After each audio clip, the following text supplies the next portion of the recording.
Kama mnavyoona jamani, sasa hivi mambo ni moto moshkomende jamani, kama mnavyoona sasa hivi mpaka drone, lakini watu bado mnatusumbua location mpaka tuwabembeleze, tuwaombe.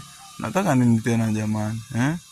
Mnataka mpeni, msije mkasema eti nimekirekodi tu najichukulia. Ngoja muone Muslim hapa hivi, Chiki anavaangalia huko juu kama vile kapoteza nyota yake. Msana angalia angani kama vile kapoteza nyota yake, hadi nyota yake ni ipi na kidogo nichapie. Kama mnavyoona jamani, kwa hiyo tunaombeni sana jamani, watu mzingatie location.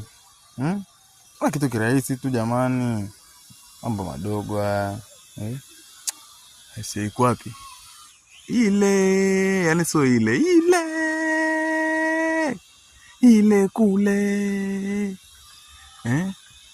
Sasa hivi mnako kuninginiza simu juu. Hawa wasemaje Musa? Hiyo hapo inarudi hiyo. Wao sio waleta kwenye kichwa changu. Mimi sina mbongo kunyoa kipara.